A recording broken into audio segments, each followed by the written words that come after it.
Hello শিক্ষার্থী বন্ধুরা, সবাই কেমন আছো? আশা করি তোমরা সবাই খুব ভালো আছো।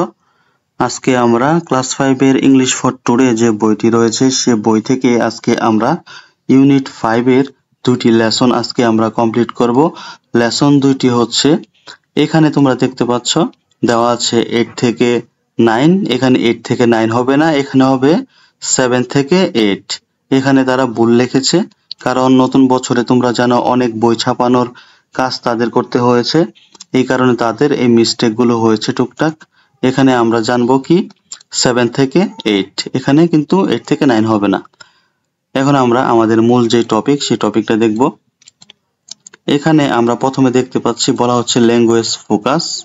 এখানে ল্যাঙ্গুয়েজ ফোকাসের মধ্যে আমাদেরকে বলা হচ্ছে স্ট্রেস সিলেবলস। স্ট্রেস মানে কি জোর দিয়ে পড়া, আর সিলেবলস মানে কি শব্দাংশ। English has its rhythms. এখানে রিদমস মানে কি? রিদমস মানে হচ্ছে ছন্দ। তাহলে ইংলিশ হ্যাজ, ইংলিশের আছে ইটস রিদমস মানে এটা নিজস্ব একটি ছন্দ রয়েছে। ক্ল্যাপ ইউর হ্যান্ড, তোমার হাত দিয়ে তালি দাও। হোয়েন ইউ সে, যখন তুমি বলো। স্ট্রেস জোর দিয়ে, সিলেবল মানে শব্দাংশ, যখন তোমরা যে শব্দগুলো জোর দিয়ে বলবে সেগুলোর সময় কি করবে? হাততালি দিবে। এটাই এখানে বলা হয়েছে। তোমাদের বিদ্যালয়ে এই কোশ্চেনটা মানে বলা হতে পারে যে যখন তোমরা জোর দিয়ে পড়বে যে শব্দগুলো সেগুলোর সময় তোমরা কি করবে? তালি দিবে। এখন আমরা দেখি, এখানে প্রথমে বলা হচ্ছে ফ্যান, হ্যান, খ্যাট, হার্ট। তাহলে এগুলো হচ্ছে আমাদের একটি সিলেবল। এখন এগুলো পড়ার সময় আমাদের জোর দিয়ে পড়তে হবে।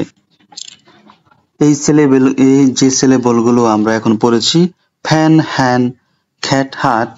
প্রথমে ফ্যান অর্থ হচ্ছে কলম, হ্যান অর্থ হচ্ছে মুরগ, খ্যাট অর্থ হচ্ছে বিড়াল, হাট অর্থ হচ্ছে কুঁড়েঘর।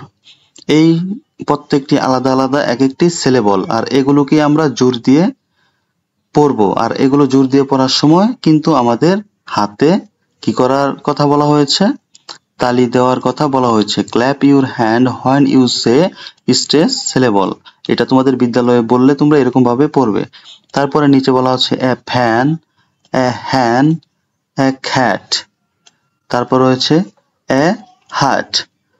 তাহলে তোমরা এইভাবে পড়বে। তারপর হচ্ছে এ ফ্যান অ্যান্ড, অ্যান্ড মানে হচ্ছে এবং।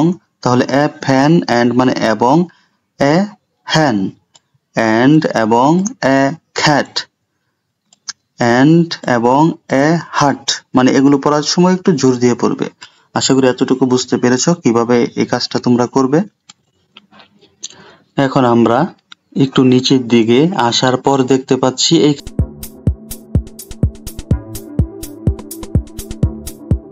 এখানে জি এর মধ্যে আমাদের জন্য কি বলা হচ্ছে সেটা আগে পড়বো। এখানে বলা হচ্ছে লুক, লিসেন এন্ড সে, মানে দেখো, শোনো, এন্ড মানে হচ্ছে এবং, সে মানে হচ্ছে বলো। তাহলে দেখো, শোনো এবং বলো। তাহলে আমরা কি করতে বলা হয়েছে সেটা বুঝতে পারলাম। এখন আমরা নিচে আগে পড়বো, তারপর তোমাদেরকে আবার বুঝিয়ে দেব। প্রথমে এখানে বলা হচ্ছে jump, clap, bend your knees, go forwards, go backs, do it again please, jump, clap, nod your head, turn left, turn right, touch something red। তারপরে বলা হচ্ছে জাম্প, ক্ল্যাপ। তারপরে এখানে বলা হচ্ছে sit on the floor, arms up, arms down, open the door. এতক্ষণ আমি এগুলো তোমাদেরকে পড়ে বোঝালাম, এখন আমি এগুলোর অর্থগুলো তোমাদেরকে পড়বো আর বলবো। প্রথমে এখানে পড়েছিলাম জাম্প, ক্ল্যাপ। এর অর্থ হচ্ছে জাম্প মানে হচ্ছে লাফ দেওয়া, ক্ল্যাপ মানে হচ্ছে তালি দেওয়া। তাহলে এখানে বলা হচ্ছে জাম্প ক্ল্যাপ মানে লাফ দাও এবং তালি দাও। ব্যান্ড ইউর নিস, ব্যান্ড মানে হচ্ছে বাঁকানো, ইউর মানে হচ্ছে তোমার, নিস মানে হচ্ছে হাঁটু। তাহলে তোমার হাঁটু বাঁকাও। তোমাদেরকে যদি একটু চিত্র থেকে আমি বোঝানোর চেষ্টা করি তাহলে তোমরা আরো সহজে বুঝতে পারবে। দেখতে পাচ্ছ এইখানে এই মেয়েটি কিন্তু লাফ দিয়েছে, মানে সে জাম্প করেছে। তাহলে এই যে এই জাম্প যে শব্দটি, এই জাম্প শব্দটি আমরা দেখতে পাচ্ছি চিত্রের মধ্যে, সে জাম্প করেছে। এবং পরবর্তীতে রয়েছে ক্ল্যাপ, ক্ল্যাপ মানে হচ্ছে তালি দেওয়া। দেখতে পাচ্ছ এই ছেলেটি এখানে তালি দিচ্ছে, তার মানে জাম্প ক্ল্যাপ। তারপরে বলা হয়েছে ব্যান্ড ইউর নিস, ব্যান্ড মানে হচ্ছে বাঁকানো। তাহলে এখানে ব্যান্ড মানে হচ্ছে বাঁকানো, কি বাঁকানো? এই যে হাঁটু বাঁকানো। হাঁটু কিভাবে? এই যে নিস, এই নিস মানে হচ্ছে হাঁটু। আশা করি এতটুকু তোমরা বুঝতে পেরেছো। নিস মানে হচ্ছে হাঁটু এবং ব্যান্ড মানে হচ্ছে বাঁকানো। তারপরে এখানে বলা হচ্ছে গো ফরওয়ার্ড, সামনের দিকে যাও। গো ব্যাক, পিছনের দিকে যাও। ডু ইট অ্যাগেন, প্লিজ এটি আবারও করো, এটি আবারও করো। প্লিজ জাম্প ক্ল্যাপ, লাফ দাও এবং তালি দাও। তারপর এখানে বলা হচ্ছে নোড ইউর হেড, নোড মানে হচ্ছে নাড়ানো, ইউর মানে হচ্ছে তোমার, হেড মানে হচ্ছে মাথা। আশা করি এতটুকু বুঝতে পেরেছো তোমরা। তারপর এখানে কি বলা হচ্ছে আমরা দেখব।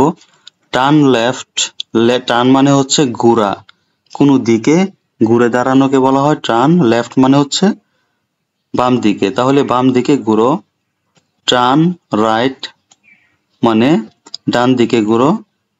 টাচ সামথিং রেড, এখানে বলা হচ্ছে মানে কোনো সামথিং মানে হচ্ছে কোনো কিছু, রেড মানে হচ্ছে লাল, মানে কোনো কিছু লালকে তোমরা কি করবে? টাচ মানে স্পর্শ করবে। এখানে বলা হচ্ছে টাচ সামথিং রেড, লাল কোনো কিছু স্পর্শ করো। তারপরে বলা হচ্ছে jump clap, sit on the floor, এখানে বলা হচ্ছে ফ্লোরের মধ্যে বসো। সিট মানে বসো, অন মানে উপরে, দা ফ্লোর মানে ফ্লোরের। তারপরে আর্ম আপ, এখানে আর্ম মানে হচ্ছে বাহু, মানে কাঁধ।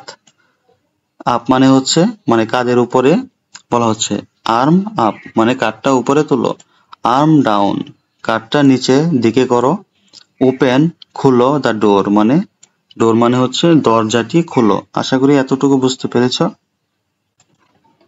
এতক্ষণ আমরা যে ক্লাসটি করেছি এটি ছিল ইউনিট 5 থেকে। ইউনিট 5 এর যে লেসনগুলো ছিল সবগুলো আজকে আমরা আজকের ক্লাসের মাধ্যমে শেষ করেছি।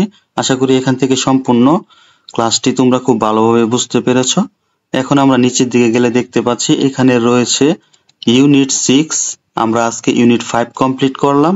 ইউনিট 6 থেকে শুরু করব আমরা পরবর্তী ক্লাস থেকে। এখানে আমাদের টপিক থাকবে ইট হেলদি। লেসন হচ্ছে 1 করব না, পাশাপাশি আরো একটি লেসন সাথে করব, কিন্তু সেই ক্লাসটি হবে ইউনিট 6 থেকে। আশা করি সেই ক্লাস পর্যন্ত আমাদের সাথে থাকবে এবং ক্লাস আমরা ইউনিট 6 যখন শুরু করব তখন যেন ক্লাসগুলো সবার আগে পেতে পারো, এই জন্য চ্যানেলটাকে সাবস্ক্রাইব করবে এবং তোমাদের পাশে থাকা বেল আইকনটাকে বাজিয়ে রাখবে এবং তোমাদের পার্শ্ববর্তী যারা বন্ধু রয়েছে, ক্লাসমেট রয়েছে সবাইকে আমাদের সাথে যুক্ত করবে।